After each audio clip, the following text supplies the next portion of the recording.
आप सभी का इस चैनल पे स्वागत है। तो आज मैं बात करूंगा सस्ता सुंदर वेंचर्स लिमिटेड के बारे में। तो वीडियो स्टार्ट करने से पहले चैनल को जल्दी से सब्सक्राइब कर लें। तो चलिए, तो सबसे पहले हम सस्ता सुंदर वेंचर्स लिमिटेड के कंपनी का करते क्या है, कंपनी का एम्स क्या है, कंपनी का फंडामेंटल्स क्या है, किस प्राइस पे बाई करना है और किस प्राइस पे सेल करना है, तो हम बारी बारी से सबके बारे में जाना जाएगा। तो चलिए स्टार्ट करते हैं कि जो कंपनी का जो बिजनेस मॉडल है वे करती क्या है। तो देखिए, जो कंपनी का जो बिजनेस मॉडल है वे digital network of a health care and portfolio management services है। यानी जो कंपनी जो अपनी जो दवा बेचती है वे डिजिटली बेचती है, यानी ये ऑनलाइन बेचती है और पोर्टफोलियो मैनेजमेंट सर्विसेज भी प्रोवाइड करती है।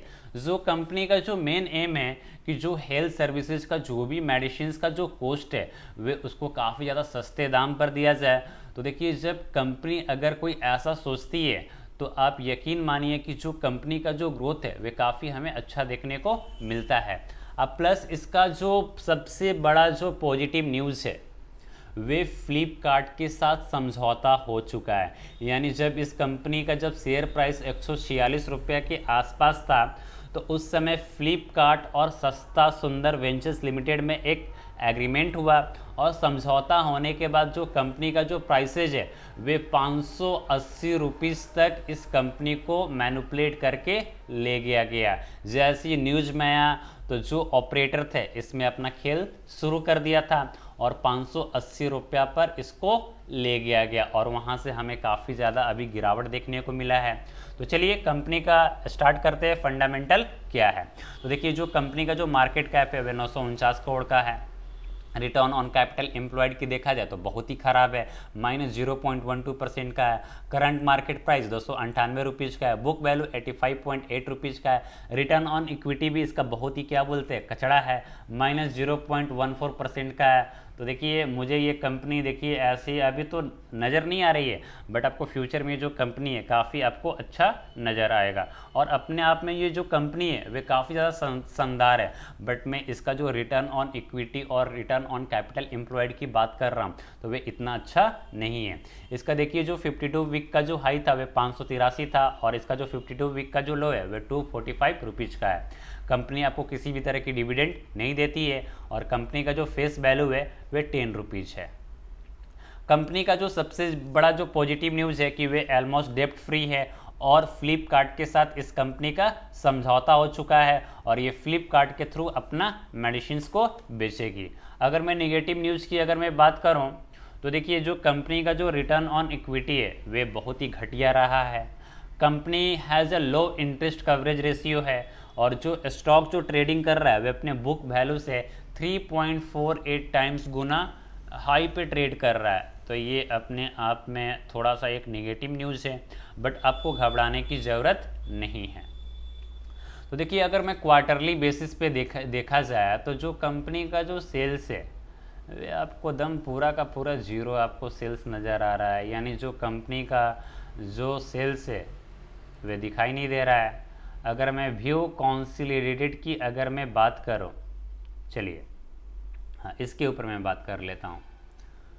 तो 2019 में देखिए, जो मेरी जो रिजल्ट्स की में जो मैं बात कर रहा हूँ वे क्वार्टरली बेसिस पे ही मैं बात कर रहा हूँ। 2019 में जो कंपनी का जो सेल्स था वे 60 करोड़ का था। 2019 में 74 करोड़ का सेल्स था। सितंबर 2019 में 93 करोड़ का सेल्स था। 2019 में 103 करोड़ का सेल्स था। 2020 में 116 करोड़ का सेल्स था। 2020 में जून 2020 में 136 करोड़ का सेल्स है। सितंबर 2020 में 142 करोड़ का सेल्स है। दिसंबर 2020 में 137 करोड़ का सेल्स है। दिसंबर 2021 में 133 करोड़ का सेल्स है। जून 2021 में 173 करोड़ का सेल्स है। सितंबर 2021 में 159 करोड़ का सेल्स है और दिसंबर 2021 में 143 करोड़ का सेल्स है। और देखिए, जो कंपनी का जो एक्सपेंसेस है वे भी बड़ा है और देखिए कंपनी का जितना सेल्स नहीं है तो उससे तो ज़्यादा कंपनी का तो एक्सपेंसेस है।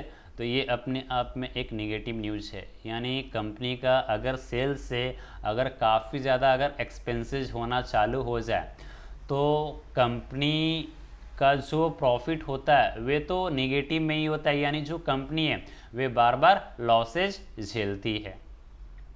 और देखिए, जो कंपनी का जो नेट प्रॉफिट था मार्च 2019 में भी -14 करोड़ का है।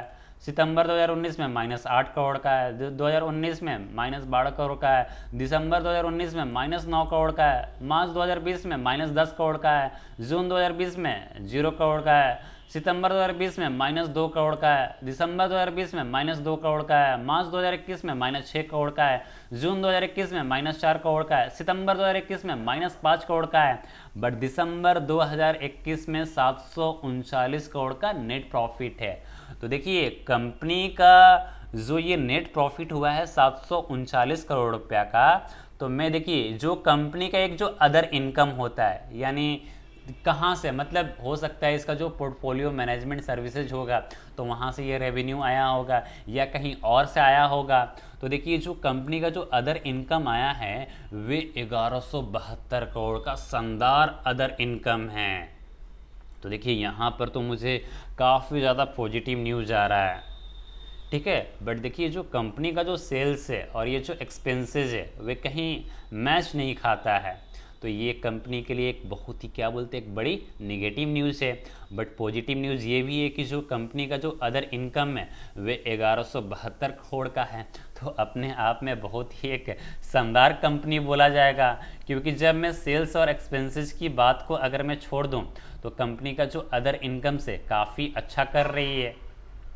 अगर मैं ईयरली बेसिस पे अगर मैं बात करूं तो 2010 में जो कंपनी का जो सेल्स था वे 58 करोड़ का है, 2011 में 78 करोड़ का था, 2012 में 58 करोड़ का है, 2013 में 47 करोड़ का है, 2014 में 30 करोड़ का है, 2015 में 52 करोड़ का है, 2016 में 89 करोड़ रुपीज़ का सेल्स है, 2017 में 135 करोड़ का सेल्स है, 2018 में 162 करोड़ का सेल्स है, 2019 में 222 करोड़ का सेल्स है, 2020 में 388 करोड़ का सेल्स है, 2021 में 551 करोड़ का सेल्स है, और टर्म टू टर्म की अगर देखा जाए तो 608 करोड़ का सेल्स है। देखिए क्वार्टरली बेसिस पे तो हमें अच्छा नहीं लग रहा था, बट ईयरली बेसिस पे जो कंपनी का जो सेल्स है वे काफ़ी अच्छा है। बट यहाँ पर भी मुझे निराश करता हुआ नज़र आ रहा है। कंपनी का जितना ज़्यादा सेल्स है उतना तो आप ज़्यादा एक्सपेंसेस कर दे रहे हैं, यानी आप खर्च कर दे रहे हैं, तो आपको नेट प्रॉफिट कहाँ से होगा? तो आपको यहाँ पर नेट प्रॉफिट बिल्कुल नज़र नहीं आएगा कंपनी के सेल्स से। कंपनी का जो भी इस बार का जो ये नेट प्रॉफिट है वे अदर इनकम की वजह से है। तो देखिए 2010 में जो कंपनी का जो नेट प्रॉफिट था वे 24 करोड़ का था, 2011 में 33 करोड़ का था, 2012 में 14 करोड़ का था, 2013 में 8 करोड़ का था, 2014 में -6 करोड़ का था, 2015 में -15 करोड़ का है, 2016 में -37 करोड़ का है, 2017 में -29 करोड़ का है, 2018 में -12 करोड़ का है, 2019 में -38 करोड़ का है, 2020 में -39 करोड़ का है, और 2021 में -10 करोड़ का है। और टर्म टू टर्म की अगर बात किया जाए तो 725 करोड़ का नेट प्रॉफिट है। तो मैं आपको फिर से बता देना चाहता हूँ ये कंपनी का अदर इनकम की वजह से है। कंपनी का अगर सेल्स ग्रोथ देखा जाए तो काफ़ी अच्छा है, उसमें कोई डाउट नहीं है। पिछले 10 साल में 22% का सेल्स ग्रोथ है, 5 साल में 44% का है, 3 साल में 50% का है। अगर मैं टर्म टू टर्म की बात किया जाए, अगर मैं 1 साल की अगर मैं बात करूं तो 15% का है। और कंपनी का जो कंपाउंडेड प्रॉफिट ग्रोथ है वे हमें यहाँ पर निराश किया है, -63% का है। कंपनी का जो स्टॉक प्राइस का जो CAGR है वे पिछले 1 साल में -17% का है, बड़ी ख़राब रिटर्न दिया है।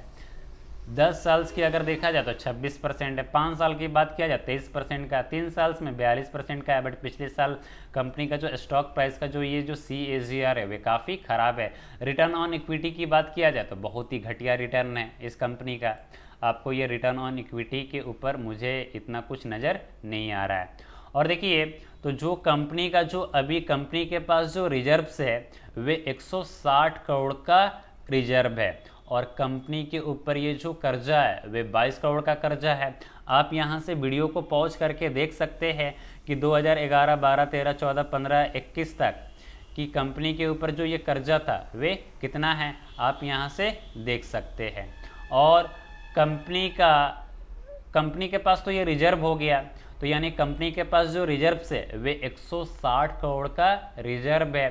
और इसके पास जो कर्जा है वे 22 करोड़ का कर्जा है, यानी कंपनी आराम से अपना कर्जा चुका सकती है। यानी देखा जाए तो कंपनी के ऊपर हमें कोई कर्ज नज़र नहीं आ रहा है, क्योंकि कंपनी के पास 160 करोड़ का रिजर्व है और कर्जा मात्र कितना है, 22 करोड़ का है। तो कंपनी इसको आसानी से चुका सकती है। और कंपनी का जो टोटल असेट है वे इतना ज़्यादा ग्रोथ नहीं किया है। अभी का जो फिलहाल का है वे 299 करोड़ का है, जहां पर 2014 में 309 करोड़ का था।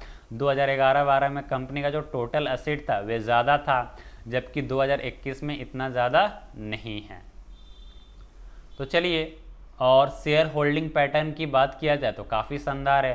प्रमोटर्स के पास जो होल्डिंग है वे 73.72% का होल्डिंग है। एफआईज के पास 0.52% का होल्डिंग है। डीआईज के पास 0.05% का होल्डिंग है और पब्लिक के पास 25.71% का होल्डिंग है। तो ये देखिए, कंपनी के पास जो होल्डिंग है वे काफ़ी अच्छा है। अगर मैं चार्ट की अगर मैं बात करूं तो देखिए, अगर एक दिन की अगर मैं रिटर्न की अगर मैं बात करूं तो 1.34% का रिटर्न है। 5 डेज का 1.92% का रिटर्न है। एक महीने की बात करूं तो 2.52% का रिटर्न है। 6 महीने की बात करूं तो 44% डाउन है। अगर मैं ईयर टू डेट की बात करूं तो 36% डाउन है। 1 साल की मैं बात करूं तो 16% डाउन है। 5 साल की अगर मैं बात करूं तो 183% का शानदार रिटर्न है। अगर मैं मैक्सिमम की बात करूं तो 195% का शानदार रिटर्न है। यानी देखिए, जब कंपनी को यहाँ पर भी किस तरह से जैसी न्यूज आया तो कंपनी को किस तरह से देखिए मैनिपुलेट करके काफ़ी इसको ऊपर तक ले गया और वहाँ से इसको काफ़ी ज़्यादा नीचे की तरफ पटका जा रहा है। तो आप अभी इस कंपनी से दूरी बना कर रखें और जैसे इसके रेंज में आता है, यानी मैं बोलूँगा अगर ये 100 के नीचे अगर आता है, देखिए यहाँ पर प्राइस क्या दिखा रहा है आपको, यानी प्राइस आपको यहाँ पर जो नज़र आ रहा है वे 100 रुपीज़ के आसपास नज़र आ रहा है, यानी 118 रुपीज़ का नज़र आ रहा है। अगर यहाँ से अगर ये वाला रेजिस्टेंस अगर ब्रेक करता है 203 रुपीज़ का, तो कंपनी को 100 रुपया तक जाने से कोई भी नहीं बचा पाएगा, क्योंकि अगर यहाँ से अगर 200 रुपया का अगर सपोर्ट लेवल को अगर तोड़कर अगर नीचे की तरफ जाता है तो कंपनी का जो प्राइसेस है वे काफ़ी ज़्यादा नीचे जा सकता है। और जो लोग इस कंपनी के अंदर इन्वेस्ट करना चाहते हैं तो थोड़ा सा आप रुकिए, सही समय का इंतज़ार कीजिए। मैं आपको अभी इसमें बाई करने की मैं सलाह नहीं दूंगा। अगर जिनको लगता है कि नहीं कंपनी का जो प्राइसेज है वे अभी का सही समय है तो आप वहां से बाई कर सकते हैं, बट जो मेरा जो रिकमेंडेशंस रहेगा वे आपको मैं इसमें बाई की सलाह नहीं दूंगा। अगर आपको अगर इसमें अगर पोजीशंस बनाना है तो 100 रुपया से लेकर 140 रुपये के बीच का पोजीशंस बनाइएगा। तो आप थोड़ा सा वेट कीजिए, ठीक है ना। तो सही समय आने पर आप कंपनी को दबोच लीजिएगा और फ्यूचर में आपको ये जो कंपनी है बहुत ही एक शानदार रिटर्न देने वाली है। और जो कंपनी का जो अभी का जो बिजनेस मॉडल है वे काफ़ी अच्छा है। अभी आपको हो सकता है कि फंडामेंटल में बहुत सारी चीज़ें ऐसी थी जो आपको अपसेट कर सकता है, तो आपको इससे घबराने की ज़रूरत नहीं है। और जैसे ही 150 रुपीज़ के नीचे आता है तो माल जितना उठा सकते हैं आप उठा सकते हैं और आपको फ्यूचर में काफ़ी अच्छा रिटर्न दे सकती है। वीडियो अच्छा लगा तो अपने दोस्तों के साथ शेयर कीजिए और चैनल को सब्सक्राइब करना ना भूलें। जय हिंद, जय भारत।